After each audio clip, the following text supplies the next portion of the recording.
Good morning, children. Let us continue the lesson. Is matter around us pure? We have already studied about mixtures, the types of mixtures. So, today let us study separating the components of a mixture. We have learned that most of the natural substances are not chemically pure. Different methods of separation are used to get individual components from a mixture. By the use of separation, or what is the use of separation? Separation makes it possible to study the individual components of a mixture. So, heterogeneous mixture can be separated into their respective constituents by simple methods like hand picking, sieving, and filtration. All these methods are used in our day-to-day life. But sometimes we need to take special techniques in order to separate the components of a mixture. Let us study how we can obtain colored component, that is dye, from blue black ink. You all know that blue or black ink will have dye in it. So in order to separate the dyes from blue black ink, we use the method of evaporation. Can you see? A beaker is kept in which water is filled. On top of the beaker, watch glass is kept. On the watch glass we have the ink. So on boiling or evaporation, the ink has got a mixture of water and dye. So water from the ink gets evaporated and only the ink or the dyes remain in the watch glass after few time. So we find that ink is a mixture of dye in water. Thus we can separate the volatile component, that means which evaporates soon, from its non-volatile solute by the method of evaporation. Evaporation is a useful method to obtain colored component from blue black ink. Ink is a colloidal solution, a heterogeneous mixture of dye and water. When this mixture is heated, water evaporates and dye is left out. So, from the method of evaporation, we can separate or we can get dye from ink.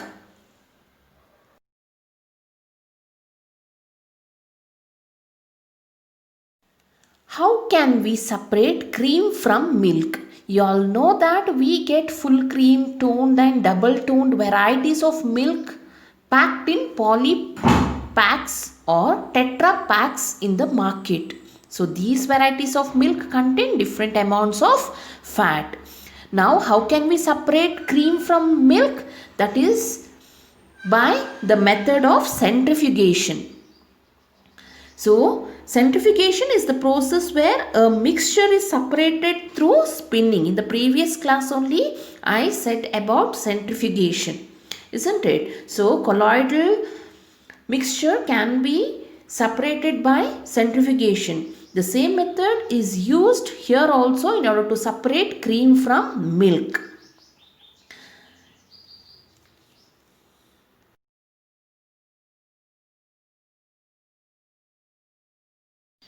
In case of centrifugation, the denser particles are forced to the bottom and the lighter particles stay at the top when it is spun rapidly. So what are the uses of centrifugation? In order to separate the denser particles and lighter particles from a mixture, we use centrifugation. Application where it is used in diagnostic laboratories for blood and urine test. It is used in dairies and home to separate butter from cream. It is used in milk dairies, and in order to separate butter and cream also centrifugation is used. At the same time, it is used in washing machine to squeeze out water from wet clothes. All may have washing machine at home.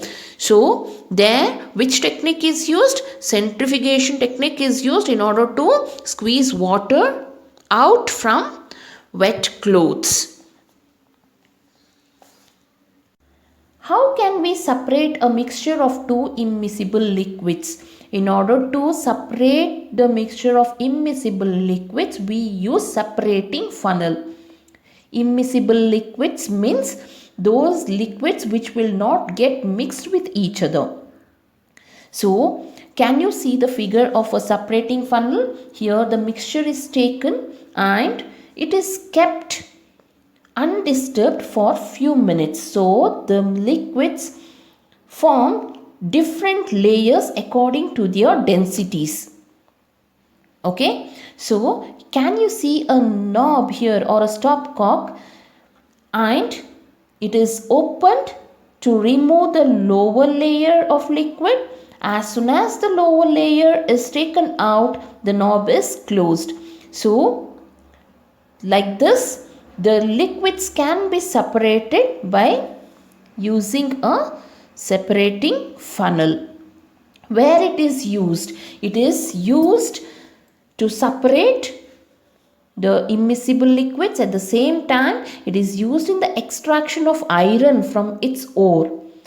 So the lighter slag is removed from the top by this method to leave the molten iron at the bottom in the furnace. How can we separate a mixture of salt and ammonium chloride? You must understand that ammonium chloride is sublimable. What is sublimation? That you have already studied in your first chapter of chemistry. Yes, it is a process where a change of state directly from solid to gas or gas to solid. The change of state from solid to gas or gas to solid is known as sublimation. So in order to separate the mixture of salt and ammonium chloride, we use the process of sublimation. Here, the mixture of ammonium chloride and salt is taken in a china dish. It is covered with an inverted funnel. The tip of the funnel is covered with a cotton plug, and the china dish is heated. What happens when heated? The ammonium chloride evaporates and gets solidified in the inner walls of the funnel. So when ammonium chloride vaporizes from the mixture, what remains in the dish here? Only salt remains in the dish. Okay, so by this method we can get the ammonium chloride as well as salt separately. Some of the solids which sublimate are ammonium chloride, camphor, naphthalene and anthracene. Understood the process of sublimation? Is the dye in black ink a single color? So what you have to do is you have to take a thin strip of filter paper. Okay, you have to draw a line on it using a pencil. So after 3 centimeters from below, you draw a line on the filter paper. Put a small drop of ink from a sketch pen or a pen. Okay, let it dry for few minutes. Then you have to keep the filter paper in a jar containing water. So let the lower part of the filter paper touch the water. What may happen after some time? The water rises up in the filter paper slowly. So the ink that we use has water as the solvent and the dye is soluble in it. As the water rises on the filter paper, it takes along with it the dye particles. The dye particles also rises along with the water. Usually a dye is a mixture of two or more colors, that you have to understand. A dye will have more colors in it. The colored component that is more soluble in water rises up faster, and in this way the colors get separated from one another. Okay. This process of separation of components of a mixture is known as chromatography.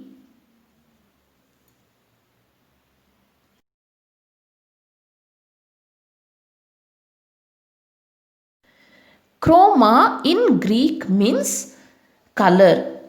Chromatography technique was first used for separation of colors, so the name was given. Chromatography is the technique used to separate solutes that dissolve in the same solvent. But nowadays we have newer techniques of chromatography, and you will be studying about those techniques in your higher classes. Where is chromatography used? It is used to separate colors in a dye. It is also used to separate pigments from natural colors, and it is used to separate drugs from blood.